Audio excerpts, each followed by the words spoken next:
Hello all of you. हम आपको question answer करा रहे हैं ये लूसेंट जीके के। ठीक है, लूसेंट जीके की दोनों बुक्स हम आपको करा रहे हैं। एक तो आपकी जो डिटेल वाली होती है जिसका थ्योरी पोर्शन है, उसमें मैंने हिस्ट्री वाला पार्ट आपको करा दिया है, जिसमें हम उसमें प्राचीन भारत कर चुके हैं और मध्यकालीन भारत कर चुके हैं। आधुनिक भारत उसका चल रहा है। तो उसके जो इसमें क्वेश्चन आंसर हैं, दूसरी जो आपकी लूसेंट की बुक है वस्तुनिष्ठ, जिसमें ऑब्जेक्टिव टाइप के क्वेश्चन आंसर दिए गए हैं, वो बुक हम कर रहे हैं, जिसका फर्स्ट पोर्शन हम कर चुके हैं, पार्ट 1 कर चुके हैं। आज हम वैदिक संस्कृत से रिलेटेड क्वेश्चन आंसर करने जा रहे हैं, जिसका वैदिक संस्कृत का पीरियड कितना है, 1500 ईसा पूर्व से 600 ईसा पूर्व। ठीक है, ये वैदिक संस्कृत का टाइम पीरियड है। तो इसमें फर्स्ट क्वेश्चन आपको दिया गया है, पूर्व वैदिक या ऋग वैदिक संस्कृत का काल किसे माना जाता है। ठीक है, पूर्व वैदिक या फिर ऋग वैदिक संस्कृत का काल किसे माना जाता है। तो किसे माना जाता है, 1500 ईसा पूर्व से 1000 ईसा पूर्व को। ठीक है, 1500 ईसा पूर्व से 1000 ईसा पूर्व को पूर्व वैदिक काल या फिर ऋग वैदिक काल का टाइम पीरियड माना जाता है। यहीं पर उत्तर वैदिक संस्कृत काल किसे माना जाता है। अब आपसे टाइम पीरियड पूछा है उत्तर वैदिक काल का। ठीक है, ये आपसे टाइम पीरियड उत्तर वैदिक काल का पूछा है। उत्तर वैदिक काल का टाइम पीरियड है 1000 ईसा पूर्व से 600 ईसा पूर्व। ठीक है, तो उत्तर वैदिक काल का टाइम पीरियड 1000 ईसा पूर्व से 600 ईसा पूर्व है। वहीं पर पूर्व वैदिक काल या फिर ऋग वैदिक काल या ऋग वैदिक संस्कृत का जो टाइम पीरियड है वो 1500 से लेकर 1000 ईसा पूर्व तक रहा है। अगर आपने डिटेल वाली बुक नहीं देखी है तो आप उसे जरूर देखिए, क्योंकि अगर आप एक बार उसका वीडियो देख लेंगे, उसे सुन लेंगे, तो आपको ये क्वेश्चन आसानी से समझ में भी आएंगे और याद भी हो जाएंगे। क्वेश्चन थर्ड है, इसमें आर्य शब्द का शाब्दिक अर्थ क्या है। ठीक है, यहाँ आपको आर्य शब्द का शाब्दिक अर्थ बताना है। तो आर्य शब्द का शाब्दिक अर्थ होता है श्रेष्ठ या कुलीन। ठीक है, आर्य का शाब्दिक अर्थ क्या है, श्रेष्ठ या फिर कुलीन। ठीक है, श्रेष्ठ या कुलीन इसका किसका शाब्दिक अर्थ है, आर्य शब्द। तो आर्य शब्द का शाब्दिक अर्थ है श्रेष्ठ या फिर कुलीन। क्वेश्चन नंबर 4, प्रारंभिक आर्यों के बारे में निम्नलिखित कथनों में से कौन सा सही नहीं है। नहीं शब्द पर आप विशेष ध्यान देंगे, वरना आपको क्वेश्चन का आंसर आते हुए भी आप गलत कर देंगे। इसलिए नहीं शब्द पर आप ध्यान दीजिए कि प्रारंभिक आर्यों के बारे में निम्नलिखित कथनों में से कौन सा सही नहीं है। तो कौन सा सही नहीं है, वे मुख्यतः नगरों में निवास करते थे, जबकि ये बात सही नहीं है, वो नगरों में निवास नहीं करते थे। ठीक है, वे उनके बारे में सही सी बात क्या है कि वे सांस्कृतिक, वो जो संस्कृत थी उसको बोलना जानते थे। जो आर्य थे वे संस्कृत बोलने वाले थे। ठीक है, आर्य जो थे वो संस्कृत बोलना जानते थे, वो संस्कृत को बोलते थे और आर्य घुड़सवारी किया करते थे। ठीक है, ये प्रिंट थोड़ा सा साफ नहीं है तो मैं बोल दे रही हूँ, आप समझने की कोशिश करिए कि इनके बारे में सही बात क्या है, ये भी आपको जानना चाहिए। नहीं में जो गलत ऑप्शन है उसे तो आप ध्यान में रखेंगे, बाकी सही को भी आप ध्यान में रखेंगे। ठीक है, कि ऑप्शन अगर चेंज हो तो आप वहां पर पकड़ पाए। तो उनके बारे में, एक तो वो संस्कृत बोलना जानते थे यार, दूसरा वो घोड़ों की सवारी करना जानते थे। ठीक है, और वे कई झुंडों में भारत पहुंचे थे। जो आर्य थे वो कई सारे झुंडों में, मतलब ग्रुप में भारत में पहुंचे थे, ग्रुप में आए थे वो भारत। क्वेश्चन नंबर 5, इनमें से किस फसल का ज्ञान वैदिक काल के लोगों को नहीं था। ठीक है, वैदिक काल के लोगों को किस फसल का ज्ञान नहीं था। तो वैदिक काल के लोगों को तंबाकू का ज्ञान नहीं था। ठीक है, वैदिक काल के लोगों को किसका ज्ञान नहीं था, वैदिक काल के लोगों को तंबाकू का ज्ञान नहीं था। जबकि वैदिक काल के लोगों को जौ का ज्ञान था, गेहूं का भी ज्ञान था और चावल का भी ज्ञान था। वो जौ के बारे में जानते थे, गेहूं के बारे में भी जानते थे और चावल के बारे में भी जानते थे, लेकिन वो तंबाकू के बारे में नहीं जानते थे। ओके, क्वेश्चन नंबर 6, उत्तर वैदिक काल के वेद विरोधी और ब्राह्मण विरोधी धार्मिक अध्यापकों को किस नाम से जाना जाता था? ठीक है, उस टाइम ऐसे लोग भी थे उत्तर वैदिक काल में, उत्तर वैदिक काल के ऐसे लोग जो कि वेद विरोधी थे, जो वेदों को नहीं मानते थे, और ब्राह्मण विरोधी भी थे। ठीक है, ब्राह्मणों को नहीं मानते थे। ब्राह्मण विरोधी धार्मिक अध्यापकों को किस नाम से जाना जाता था? तो इनको श्रमिक के नाम से जाना जाता था। किस नाम से इनको जाना जाता था? इनको श्रमिक के नाम से जाना जाता था, जो कि वेद विरोधी थे और ब्राह्मण विरोधी थे। ठीक है, इन्हीं श्रमण के नाम से जाना जाता था, इन्हें श्रमण कहा जाता था। क्वेश्चन नंबर 7, वैदिक गणित का महत्वपूर्ण अंग है। ठीक है, वैदिक गणित का महत्वपूर्ण अंग क्या है? शून्य। ठीक है, सुलभ सूत्र, जो सुलभ सूत्र है, सुलभ सूत्र वैदिक गणित का एक महत्वपूर्ण अंग है। ठीक है, जो सुलभ सूत्र है ये वैदिक गणित का महत्वपूर्ण अंग है। ठीक है, तो आप याद रखेंगे वैदिक गणित का जो मेन पार्ट क्या है? वैदिक गणित का, वैदिक मैथ का मेन पार्ट है सुलभ सूत्र। क्वेश्चन नंबर 8, किस वेद में प्राचीन वैदिक युग की संस्कृति के बारे में सूचना दी गई है? ठीक है, ऐसा कौन सा वेद है, किस वेद में प्राचीन वैदिक युग की संस्कृत के बारे में बताया गया है, उसकी सूचना दी गई है? तो ये ऋग्वेद में बताया गया है। ठीक है, और ऐसा जो ऋग्वेद है इसमें संस्कृत के बारे में बताया गया है। ठीक है, तो इसमें क्या है? संस्कृत के बारे में बताया गया है। किसमें बताया गया है? ऋग्वेद में। ठीक है, ऋग्वेद में संस्कृत के बारे में बताया गया है। निम्नलिखित में से उत्तर वैदिक काल में लिखे गए ग्रंथों का सही क्रम कौन सा है?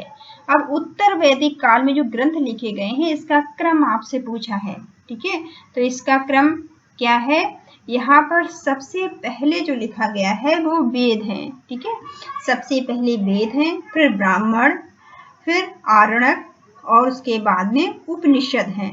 ठीक है, वेद ब्राह्मण दो आप ग्रुप में याद रखिए, वेद ब्राह्मण आरण्यक और उपनिषद। ठीक है, ये इनका क्रम है, वेद ब्राह्मण और आरण्यक।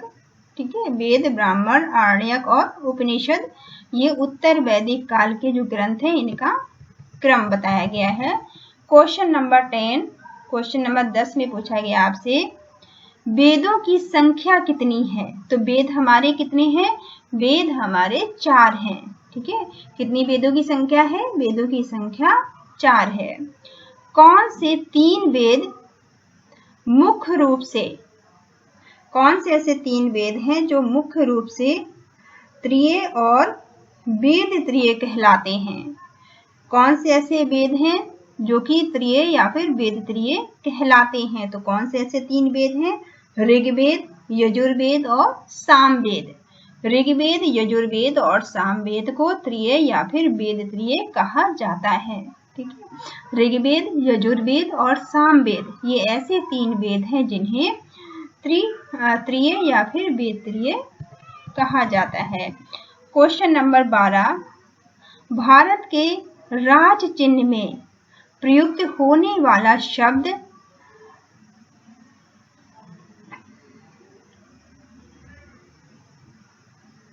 सत्यमेव जयते।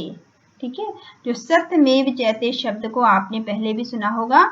सत्यमेव जयते जो शब्द है ये राज चिन्ह में यूज होता है, ये किस उपनिषद से लिया गया है? क्वेश्चन बहुत बार इससे पूछा जाता है कि सत्यमेव जयते किस उपनिषद से लिया गया है?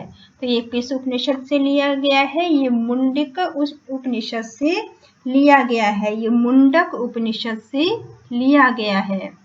मुंडक उपनिषद से सत्यमेव जयते शब्द को लिया गया है। ठीक है, अब आप याद रखेंगे कि मुंडक जो उपनिषद है उससे सत्यमेव जयते शब्द को लिया गया है।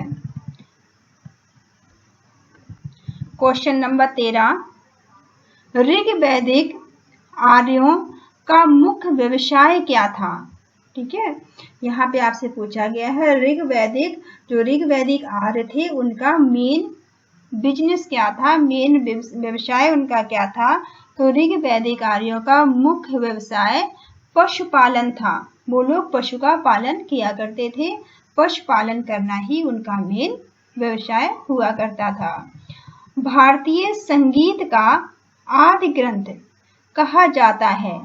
भारतीय संगीत का आदि ग्रंथ किसे कहा जाता है? क्वेश्चन नंबर 14 में पूछा गया है कि भारतीय संगीत का आदि ग्रंथ किसे कहा जाता है? तो भारतीय संगीत का आदि ग्रंथ जो है वो सामवेद को कहा जाता है। ठीक है, सामवेद को भारतीय संगीत का आदि ग्रंथ कहा जाता है। प्रथम विधि निर्माता कौन है? ठीक है, जो पूछा गया आपसे कि प्रथम विधि निर्माता किसे कहा जाता है या प्रथम विधि निर्माता कौन है? तो ये कौन है? ये मनु को माना जाता है। ठीक है, मनु को। थोड़ा सा कुछ क्वेश्चन लाइट हो रहे हैं तो मैं बोल दे रही हूँ, आप ध्यान दीजिए कि पहला जो प्रथम विधि निर्माता है वो किसे कहा जाता है? वो मनु को माना जाता है। इसके क्वेश्चन के जो इसके आंसर है वो भी नीचे दिए गए हैं, आप वहां से भी देख सकते हैं। क्वेश्चन नंबर 16 में आपसे पूछा गया है कृष्ण भक्ति का प्रथम और प्रधान ग्रंथ है। ठीक है, इसमें आपसे पूछा गया है कृष्ण भक्ति का प्रथम और प्रधान ग्रंथ है, तो कौन सा है? ये श्रीमद् भगवत गीता है। जो श्रीमद् भगवत गीता है ये श्री कृष्ण भक्ति का प्रथम और प्रधान ग्रंथ माना जाता है, श्रीमद् भगवत गीता को। तो श्रीमद् भगवत गीता को कृष्ण भक्ति का प्रथम और प्रधान ग्रंथ माना जाता है। ऋग्वेद में क्वेश्चन नंबर 17 है, ऋग्वेद में संपत्ति का मुख्य रूप क्या था? ठीक है, ऋग्वेद में संपत्ति का मुख्य रूप क्या था? तो संपत्ति कैसे मुख्य रूप क्या था? गोधन।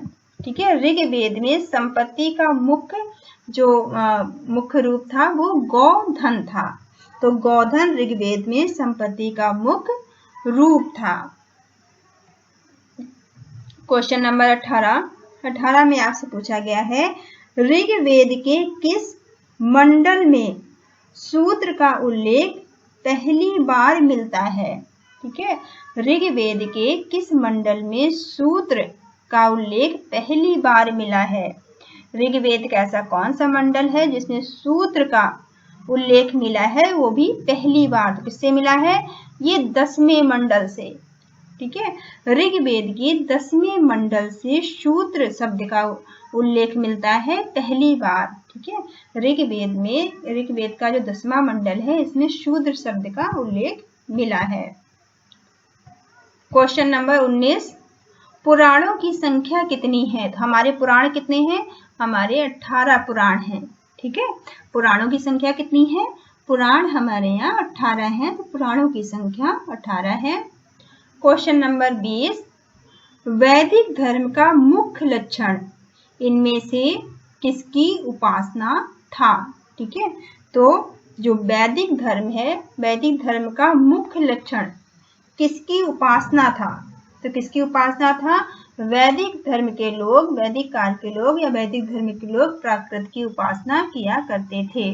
ठीक है, तो वैदिक धर्म के लोग किसकी उपासना करते थे? प्राकृत की उपासना करते थे।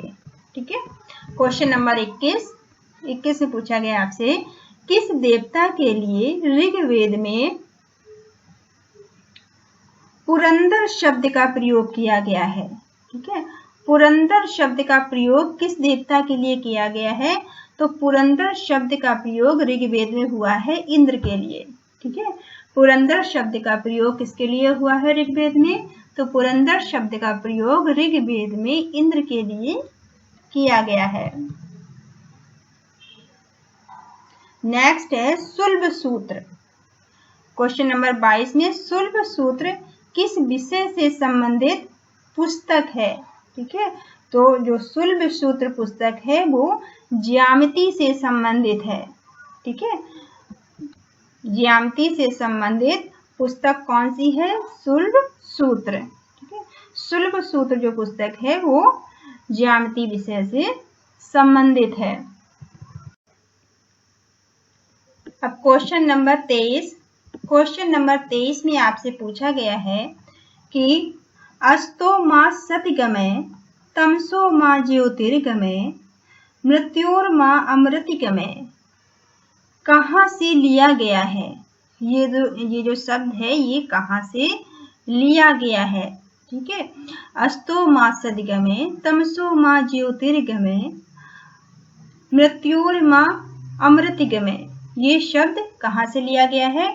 तो ये शब्द लिया गया है उपनिषद से। ठीक है, उपनिषद से इस शब्द को लिया गया है।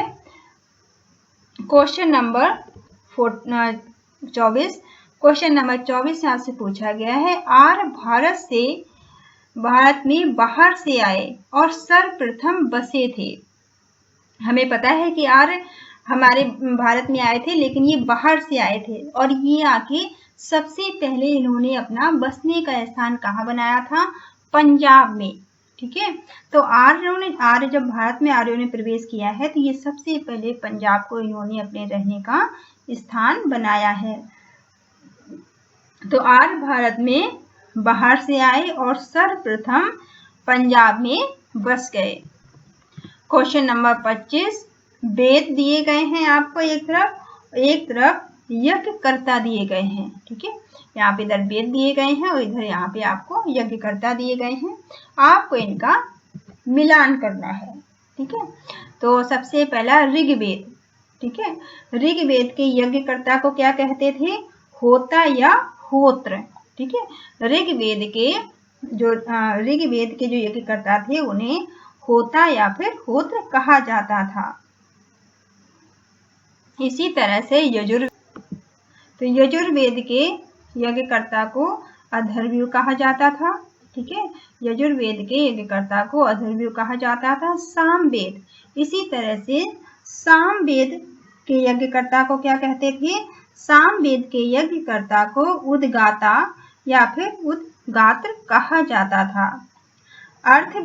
अथर्ववेद के यज्ञकर्ता को ब्रह्मा कहा जाता था। ठीक है, तो इस तरह से इनके यज्ञकर्ताओं के नाम थे। Question number 26। वेदों को,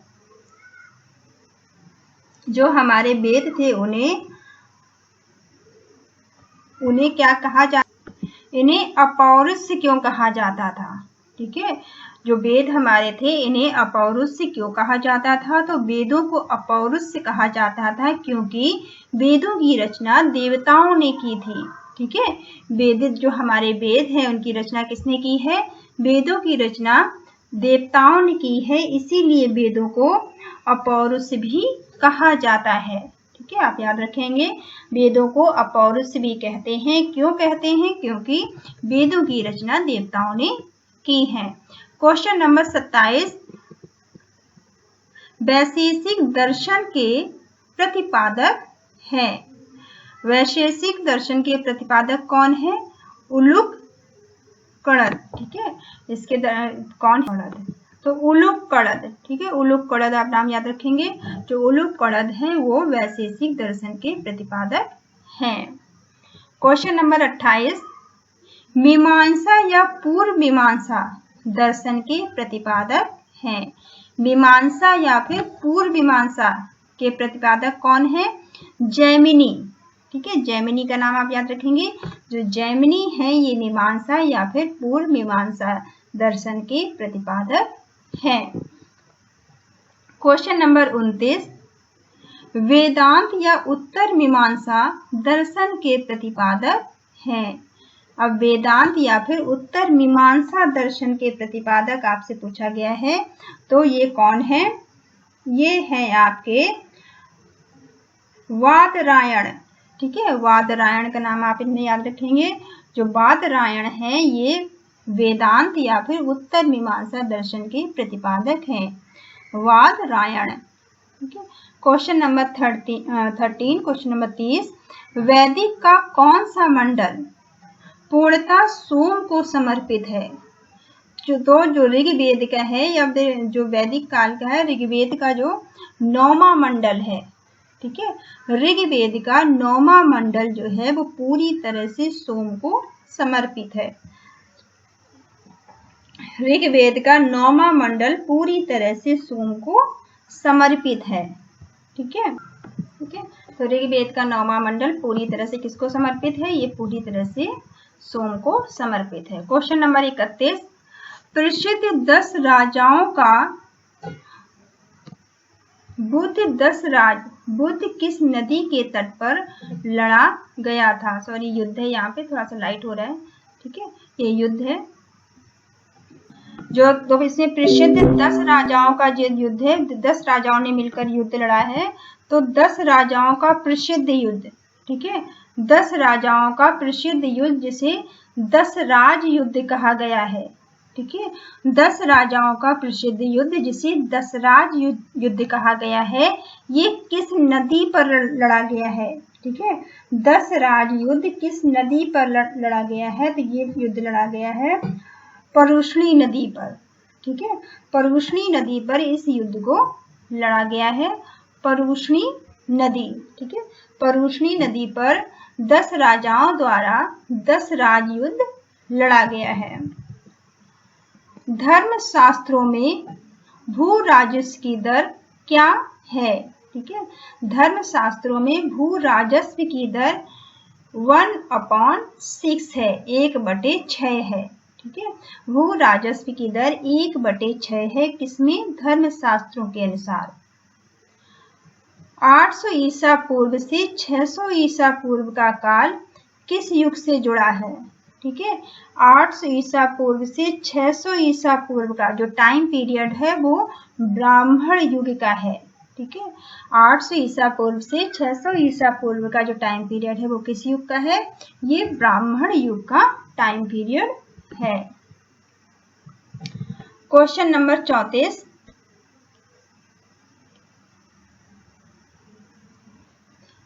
किस काल में अछूत की अवधारणा स्पष्ट रूप से उदित हुई? ठीक है, कौन सा ऐसा काल था जिसमें अछूत की अवधारणा, ठीक है, अछूत की अवधारणा स्पष्ट रूप से उदित हुई है? ये धर्मशास्त्र के काल में। ठीक है, धर्मशास्त्र के काल में अछूत अवधारणा स्पष्ट हुई है पूरी तरह से। तो धर्मशास्त्र के टाइम में, धर्मशास्त्र के काल में अछूत जो अवधारणा है उसे स्पष्ट इसको किया गया है, स्पष्ट रूप से ये उदित हुई है। क्वेश्चन नंबर 35 में आपसे पूछा गया है, एशिया माइनर स्थित बोगाजकोई का महत्व किस लिए है? तो जो बोगाजकोई है उसका महत्व इसलिए है क्योंकि वहाँ जो अभिलेख प्राप्त हुए हैं, वहाँ से जो अभिलेख मिले हैं उनमें 4 वैदिक देवताओं के नाम हैं, जैसे इंद्र, वरुण, मित्र और नाशत्य का उल्लेख मिलता है। इस अभिलेख में 4 देवताओं का उल्लेख मिलता है। वो देवता कौन कौन से हैं? जो वैदिक देवता हैं उनमें इंद्र, वरुण, मित्र, नाशत्य का उल्लेख मिलता है। क्वेश्चन नंबर 36 में गायत्री मंत्र देवी सावित्री को संबोधित किस पुस्तक में मिलता है? जो गायत्री मंत्र है वो किससे मिलता है? ऋग्वेद। ठीक है, जो गायत्री मंत्र है वो ऋग्वेद से मिलता है और ये किसको समर्पित है? गायत्री मंत्र देवी सावित्री को संबोधित किया गया है। देवी सावित्री को समर्पित जो गायत्री मंत्र है वो ऋग्वेद से हमें मिलता है। ठीक है, ये जो गायत्री मंत्र है सूर्य को भी समर्पित है और देवी सावित्री को संबोधित करने के लिए ये मंत्र है जो कि गायत्री मंत्र हमें ऋग्वेद से प्राप्त होता है। न्याय दर्शन को प्राचीन प्रचारित किया था। जो न्याय दर्शन है इसका प्रचार किसने किया था? इसे किसने प्रचारित किया था? इसे गौतम ने प्रचारित किया था। ठीक है, क्वेश्चन नंबर 37 में पूछा गया है कि न्याय दर्शन को किसने प्रचारित किया था? तो न्याय दर्शन को गौतम ने प्रचारित किया था। प्राचीन भारत में निष्क से जाने जाते थे। प्राचीन भारत में निष्क से किसको जाना जाता था? स्वर्ण आभूषण को। ठीक है, जो सोने के आभूषण होते थे, स्वर्ण आभूषण को किससे जाना जाता था?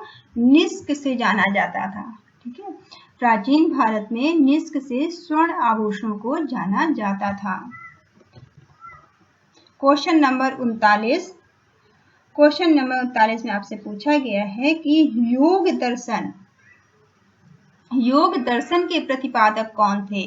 तो योग दर्शन के प्रतिपादक जो हैं वो पतंजलि थे या हैं। ठीक है, योग दर्शन के प्रतिपादक कौन है? पतंजलि। योग दर्शन के प्रतिपादक पतंजलि को माना जाता है। उपनिषद पुस्तकें हैं, जो उपनिषद पुस्तकें हैं, क्वेश्चन नंबर 40, उपनिषद पुस्तकें दर्शन पर हैं।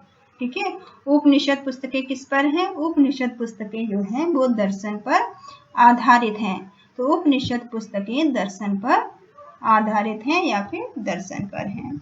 अब यहाँ आपको सूची 1 और सूची 2 दी है, जिनको आपको मिलान करना है। तो ऋग्वेद का संबंध किससे है? ऋग्वेद में हमें स्तोत्र और प्रार्थनाएं मिलती हैं। तो ऋग्वेद का संबंध स्तोत्र और प्रार्थनाओं से है। ठीक है, ऋग्वेद का संबंध स्तोत्र और प्रार्थनाओं से है। यजुर्वेद का संबंध किससे है? यजुर्वेद का संबंध स्तोत्र एवं कर्मकांड से है। ठीक है, यजुर्वेद का संबंध स्तोत्र और कर्मकांड से है। स्तोत्र और कर्मकांड किसमें किए जाते हैं? यजुर्वेद में। सामवेद का संबंध किससे है? सामवेद का संबंध संगीत से है। ठीक है, सामवेद को संगीत से मैंने आपको याद भी कराया था। ठीक है, आपकी जो लुसेंट की दूसरी बुक है डिटेल वाली, ठीक है, उसको आप जरूर देखना ताकि आपको कॉन्सेप्ट क्लियर हो सके। ठीक है, उसको पहले आप देखना, उसके बाद में क्वेश्चन आंसर सुनोगे आप, तो आपको याद भी हो जाएंगे और आपको कंफ्यूजन भी नहीं होगा। ठीक है, तो सामवेद संगीत ऐसे करके याद कर लीजिए। तो सामवेद का संबंध किससे है? संगीत से है। अर्थवेद का संबंध किससे है? तंत्र मंत्र और वशीकरण से है। तो अथर्ववेद का संबंध जो है वो तंत्र मंत्र और वशीकरण से है। तो तंत्र मंत्र और वशीकरण किसमें किए जाते हैं? अथर्ववेद में। ये आपका क्वेश्चन नंबर 41 था। क्वेश्चन नंबर 42 में आपसे पूछा गया है, आरंभिक वैदिक साहित्य में सर्वाधिक वर्णित नदी है। जो सबसे पहला जो आरंभिक में स्टार्टिंग का जो वैदिक साहित्य है उसमें सबसे ज्यादा उल्लेख किस नदी का किया गया है? तो सबसे ज्यादा उल्लेख उसमें किया गया है सिंधु नदी का। ठीक है, इसमें सबसे ज्यादा उल्लेख कौन सी नदी का किया गया है? ठीक है, तो इसमें सबसे ज्यादा उल्लेख किसका किया गया है? सिंधु नदी का। आरंभिक वैदिक साहित्य में सर्वाधिक वर्णित जो नदी है, सबसे ज्यादा जो वर्णन किया गया जिस नदी का, वो है सिंधु नदी। क्वेश्चन नंबर 43, उपनिषद काल के राजा अश्वपति शासक थे। कहाँ के ये शासक थे? ये केकय के शासक थे।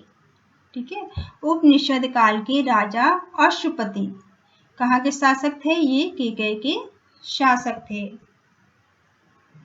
अध्यात्म ज्ञान के विषय में नचिकेता और यम का संवाद किस उपनिषद से प्राप्त होता है? ठीक है, अध्यात्म ज्ञान के विषय में नचिकेता और यम, ठीक है, नचिकेता और यम का संवाद किससे मिलता है?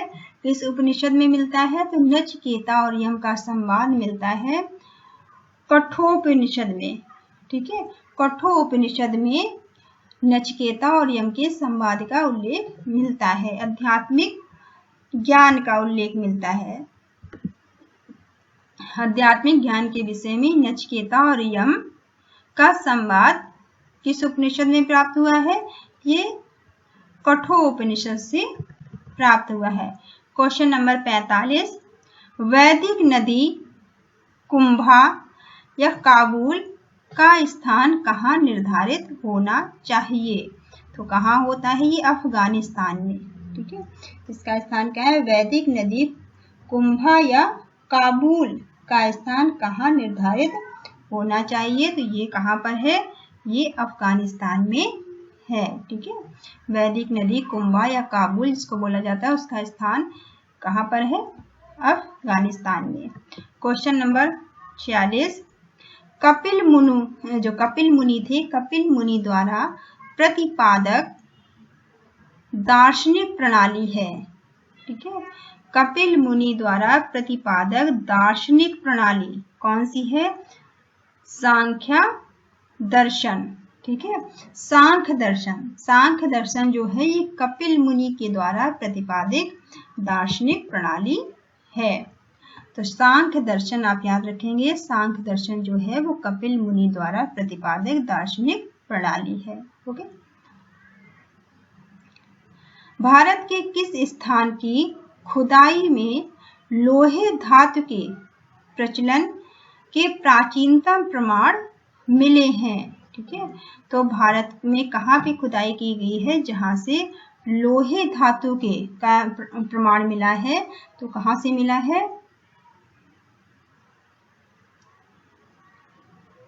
अंतरजीखेड़ा से। कहाँ से मिला है? अंतरजीखेड़ा जो जगह है, अंतरजीखेड़ा से, अंतरंग जीखेड़ा से मिला है। लोहे के प्रमाण मिले हैं, लोहे धातु के। ठीक है, लोहे धातु के प्रमाण कहाँ से मिले हैं? अंतरंग जीखेड़ा से। नेक्स्ट है क्वेश्चन नंबर 48, निम्नलिखित में से किसका संकलन ऋग्वेद पर आधारित है? तो ऋग्वेद पर आधारित संकलन किसका है? सामवेद का। ठीक है, ऋग्वेद पर जो आधारित है संकलन वो किसका है? सामवेद का। निम्नलिखित में से किसका संकलन ऋग्वेद पर आधारित है? तो किसका आधारित है? सामवेद का। आप याद रखेंगे। क्वेश्चन नंबर 49, निम्नलिखित में से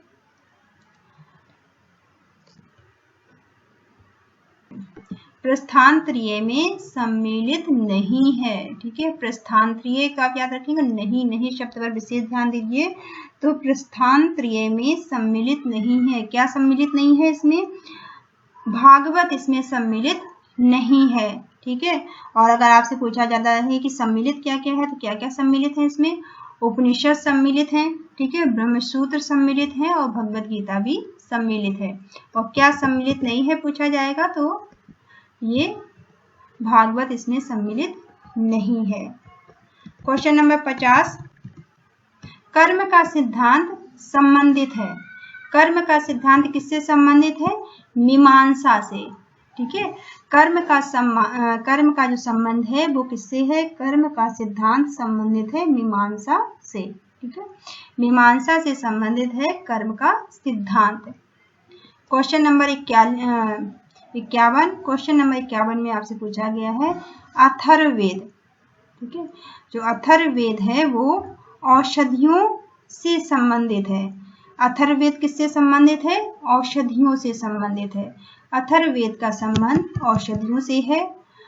ऋग्वेद का संबंध ईश्वर महिमा से है।